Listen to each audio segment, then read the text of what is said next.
ठाणे महानगरपालिकेमध्ये विरोधी बाकावर आता दोन्ही राष्ट्रवादी एकत्रित बसलाय। शरद पवार गटाचे जिल्हाध्यक्ष मनोज प्रधान यांचं सूचक वक्तव्य करण्यात आले। नजीब मुल्ला महानगरपालिकेमध्ये विरोधी पक्षनेते सध्या काम करणार आहेत। मनोज प्रधानांच्या प्रक्रियेनं अनेकांच्या भुवया उंचावलेल्या आहेत।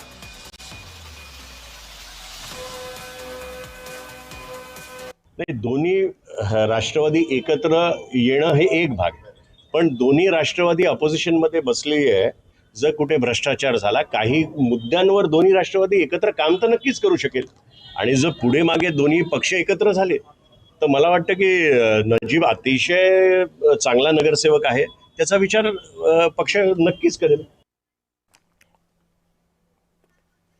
या संदर्भात अधिक माहिती जाणून घेऊन माझा सहकारी कुणाल भोईटे सध्या आपल्या सोबत आहे। कुणाल, पुणे असेल यासारख्या भागांमध्ये महानगरपालिका निवडणूक एकत्रित दोन्ही राष्ट्रवादी लढल्या।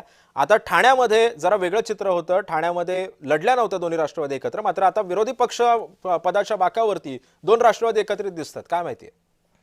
सिद्धेश, एकंदरीत मागील अनेक दिवसांपासून ज्या काही घडामोडी चाललेल्या आहेत त्या घडामोडीमध्ये राज्यामध्ये दोन्ही राष्ट्रवादी एकत्र येणार की नाही हे जरी प्रश्न अनुत्तरित असला तरी सुद्धा ठाणे महापालिकेमध्ये मात्र दोन्ही राष्ट्रवादी एकत्रित येणार असल्याचे सूचक वक्तव्य जे आहे ते राष्ट्रवादी शरदचंद्र पवार पक्षाचे जिल्हाध्यक्ष मनोज प्रधान यांनी केलेलं आहे। कारण 12 ज्या नगरसेवकांची संख्या आहे ही शरद पवारांच्या राष्ट्रवादीची आहे, तर 9 ही संख्या अजित पवारांच्या राष्ट्रवादीची आहे। त्यामुळे दोन्ही जर एकत्र आले तर नजीब मुल्ला हे विरोधी पक्षनेते बनू शकतात। आणि जर राज्यामध्ये दोन्ही राष्ट्रवादी एकत्र येणार की नाही जरी अनुत्तरित असलं तरी सुद्धा ठाणे महापालिकेमध्ये मात्र दोन्ही राष्ट्रवादी ह्या विरोधी बाकावर बसलेल्या पाहायला मिळतील आणि सत्ताधारी शिवसेना आणि भाजपवरती कडाडून निशाणा साधताना पाहायला मिळतील। सिद्धेश, नक्कीच धन्यवाद कुणाल, तू दिलेल्या सविस्तर माहितीबद्दल।